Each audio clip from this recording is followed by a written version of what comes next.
everyone, and welcome back to my channel, The Little Dragon Reader. Do you remember the time when I read Zog? Well, he's back again, with his doctor friends, Gadabout the Great and Princess Pearl. They are the Flying Doctors. Zog and the Flying Doctors. Meet the Flying Doctors, a dragon, knight, and girl. Their names are Gadabout the Great and Zog and Princess Pearl. Pearl gives people medicine and pills and vaccinations, and Gadabout is expert at performing operations.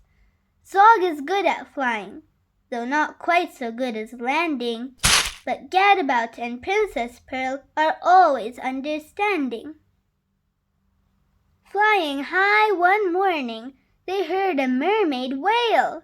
"I'm sunburnt and it hurts," she cried, and swished her scaly tail.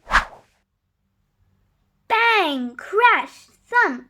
They landed. The mermaid's skin was red. Pearl rubbed in some special cream. "And wear this hat," she said. "Thank you," said the mermaid, and she waved a fond goodbye as the team of flying doctors sped away into the sky. As the sun rose higher, they saw a unicorn. He pawed the ground and whinnied, "I've grown an extra horn." Bang! Crash! Thump! They landed. "I'll help you," said the knight, and he cut the horn off gently to the unicorn's delight. "Thank you," said the unicorn, "for taking so much care," and the team of flying doctors sped away into the air. Halfway through the afternoon, they heard a lion sneeze. "I've caught the flu," the lion roared. "Can someone help me, please?" Bang! Crash! Thump! They landed, and Pearl said, "Take this pill, and do keep warm. That's terribly important when you're ill." But the lion's cave was chilly, so Zog said, "Fetch some wood." Then he breathed out lots of flames until the fire burned bright and good. "Thank you," roared the lion. "I'm feeling nice and warm." Then the team of flying doctors sped away into the storm. As evening fell, they saw a great big palace down below. "My uncle's house," said Princess Pearl. "Let's go and say hello." Bang! Crash! Thump!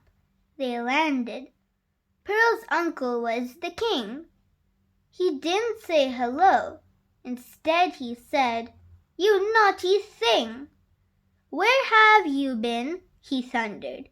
"You look an awful mess. What's happened to your crown, and where's your pretty frilly dress?" "But uncle, can't you see that I'm a doctor now?" said Pearl. The king replied, "Princesses can't be doctors, you silly girl."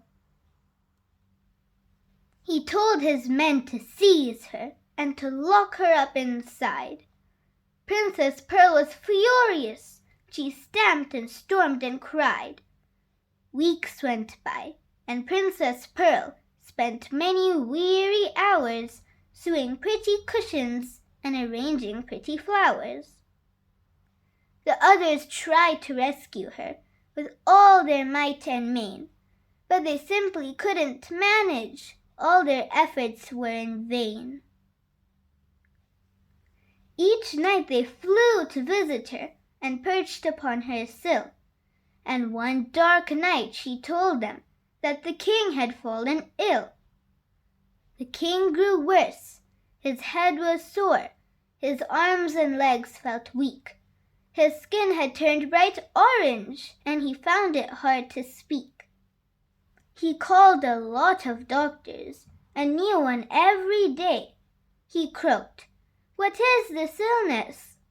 but they simply couldn't say. They didn't know the answer, but Pearl was pretty sure. It looks like orange fever, and she read about the cure. Grated horn of a unicorn, a mighty lion's sneeze, some mermaid scales, a little slime, and 1/2 pound of cheese. She told the others what to get, and do be very quick. My uncle could be dying. He looks extremely sick. Away flew Zog and Gadabout. They reached the lion's den. Bang, crash, thump, they landed. He sneezed for them, and then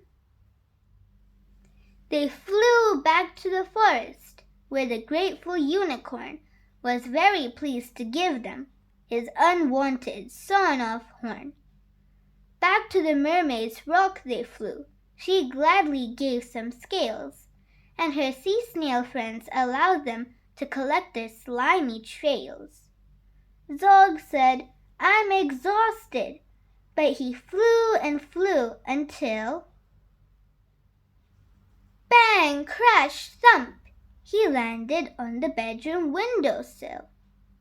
Princess Pearl said thank you for the scales, the slime, the sneeze, and the horn, which he then grated up with 1/2 pound of cheese. She tiptoed into her uncle's room. The king lay in his bed. She held a spoonful to his mouth. "Now open wide," she said.